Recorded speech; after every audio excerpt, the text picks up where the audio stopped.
I'm Michael Phillips with Phillips Up-to-the-Minute Information. I want to talk to you today about 5 things that I think are important and noteworthy regarding the President's executive action that he announced on November 20th of 2014. First, I want to say that despite the rhetoric, despite the firestorm that this has caused, the President has the authority to act this way regarding immigration, or more specifically regarding removal. The Supreme Court in Arizona v. United States all but came out publicly and said that the President is well within the bounds of his discretion. Now, not only has that case, Arizona v. United States, supported or authenticated the executive action by the President, since 1956 there have been 39 instances of presidents of both parties, Democrat and Republican, who have used executive action in much the same manner that the President has on November 20th, 2014. I won't be able to put the rumors and the rhetoric to bed today, but I do want the listeners and the viewers of this program to understand that the President is right, and that the President is within the bounds of his discretion. Now, secondly, it is estimated that approximately 4 million people will benefit from this program, from this deferred action, whether it is deferred action for parental accountability or deferred action for childhood arrivals. The experts estimate that approximately 4 million people will benefit from this program, will be able to seek relief from this program. Now remember, the parental accountability is a deferred action that is based on the person having a United States citizen child or a lawful permanent resident child. The deferred action for childhood arrivals is based on a person being brought to the United States as a child by their parents.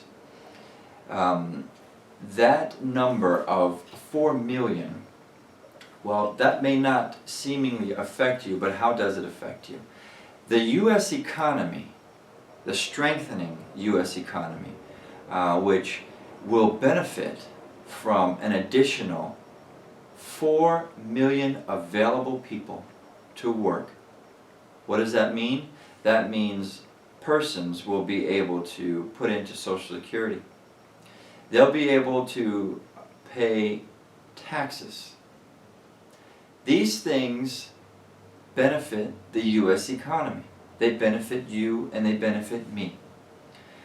So the idea that 4 million additional potential income earners will be contributing to the U.S. economy that is strengthening by the day is wonderful. So hopefully that number is higher, but the experts say that about 4 million people will be able to seek relief under this new executive action. Thirdly, what is important to understand is that not all persons will qualify. That means that there are some restrictions and some limitations on who will be able to seek relief as a result of this program. Those limitations and restrictions will come down to, more than likely, a criminal record. Felonies on your criminal record will most likely disqualify you.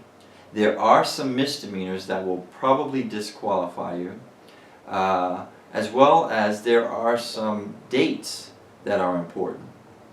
The year 2010 and November 20th, 2014 are important because those may very well be the parameters or the numbers or the years that will determine whether or not you qualify for relief under this program. Fourth, the application period has not yet begun.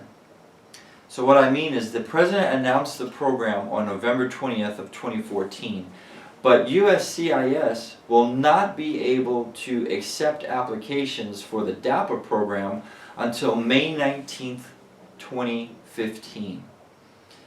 Now, the DACA, or the Deferred Action for Childhood Arrivals, extended program will be able to accept new applications 90 days from November 20th of 2014. Now, fifth, I want you to understand that not all of the questions have been resolved. There are still some questions as to whether or not step-parents, for instance, will be able to apply as a result of having a lawful permanent resident child or a U.S. citizen child. An adopted parent, we're not certain yet. Those questions are still unanswered, and we have some time as we await the program to begin for those questions to be answered.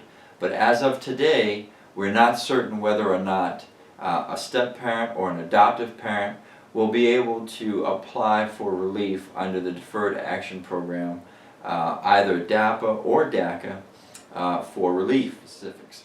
So, I do want to thank you for tuning in to another edition of Phillips and McCrea's Information Up to the Minute with Michael.